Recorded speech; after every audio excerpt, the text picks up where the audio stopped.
ഏത് നാമവും നമുക്ക് സൗകര്യപൂർവം സ്വീകരിക്കാം.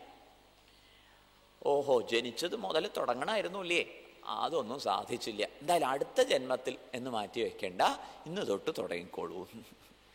മനസ്സിലായില്ലേ? ഹരിനാമകീർത്തനമിതുര ചെയ്വതിന്നു ഗുരുവരുളാലെ ദേവകളും അരുചെയ്ത ഭൂസുരരും നരനായി ജനിച്ചുടനെ മരണം ഭവിപ്പളവും ഉര ചെയ്വതിന്നരുൾക നാരായണായ നമ. ശ്രീമൂലമായ പ്രകൃതിങ്കൽന്നു തുടങ്ങി ജനന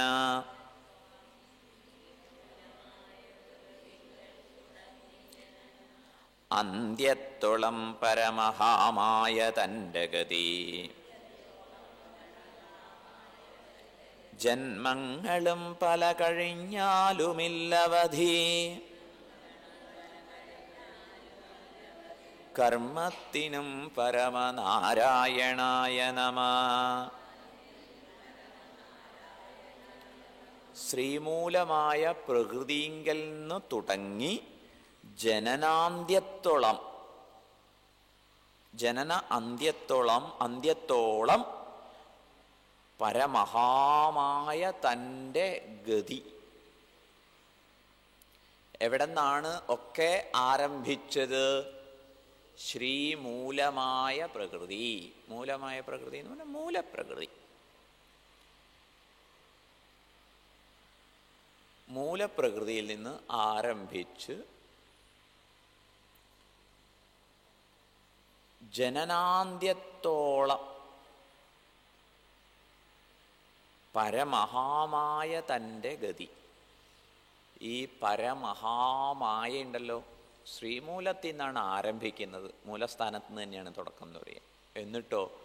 എന്നിട്ടത് ജനിമൃതികളിലൂടെ വ്യാപിക്കുന്നു. ജന്മങ്ങളും പല കഴിഞ്ഞാലും ഇല്ലളവ്. എത്ര ജന്മം കഴിഞ്ഞാലും, ജന്മങ്ങളും പല കഴിഞ്ഞാലും ഇല്ലവധി. അവധി എന്ന് പറഞ്ഞാൽ അതിര്, അവസാനം ഇല്ല. എന്തിന്? കർമ്മത്തിനും. അപ്പം രണ്ട് കാര്യങ്ങൾക്ക് അവധി ഇല്ല എന്നുള്ളത് ദ്യോതിപ്പിച്ചിട്ടുണ്ട്. അവധി എന്ന് പറഞ്ഞാൽ അവസാനം. ഏതൊക്കെയാ? പ്രകൃതിക്കും ഇല്ല, അഥവാ മായയ്ക്കും ഇല്ല, കർമ്മത്തിനും ഇല്ല. എന്താ സാരം? മായ അനാദിയാണ്. അറിവില്ലായ്മയെന്നാണ് ആരംഭിക്കുന്നത്. അറിവില്ലായ്മ അനാദിയാണ്. അറിവില്ലായ്മയാണ്, നോൺ അപ്രിഹെൻഷൻ ഓഫ് ദി റിയാലിറ്റിയാണ് മൂലപ്രകൃതി എന്ന് പറയുക. അതിൽ നിന്ന് വിക്ഷേപമുണ്ടാകുന്നു, മിസ്അപ്രിഹെൻഷൻ. സത്യം എന്തെന്നറിയാത്ത അവസ്ഥ നോൺ അപ്രിഹെൻഷൻ, ആവരണം. അതിന്ന് പലതും ഉണ്ടെന്നറിയുന്നത് മിസ്അപ്രിഹെൻഷൻ, വിക്ഷേപം. ആവരണ വിക്ഷേപ രൂപത്തിൽ മായ അനാദിയാകയാൽ അവധിയില്ലാതെ പുരോഗമിക്കുന്നു. മായാമോഹത്തിനുണ്ടോ ഒരവധി? ഇല്ല. കർമ്മത്തിനും ഇല്ല അവധി. കർമ്മം ഒരു ട്രാപ്പ് പോലെയാണ്. ചെയ്യുന്തോറും കൂടുതൽ കോംപ്ലിക്കേഷനിലേക്കാണ് പോവുക. ആന ചതുപ്പ് നിലത്തിൽ പെട്ടതുപോലെ എന്നൊരു ദൃഷ്ടാന്തം പറയും. കയറി രക്ഷപ്പെടാൻ ആന ഉത്സാഹിക്കുമ്പോൾ കൂടുതൽ കൂടുതൽ കാര്യങ്ങൾ സങ്കീർണമാവുകയാണ് ചെയ്യുക, കോംപ്ലിക്കേറ്റഡ് ആവും. അപ്പം കർമ്മം ഒരു ട്രാപ്പാണ്.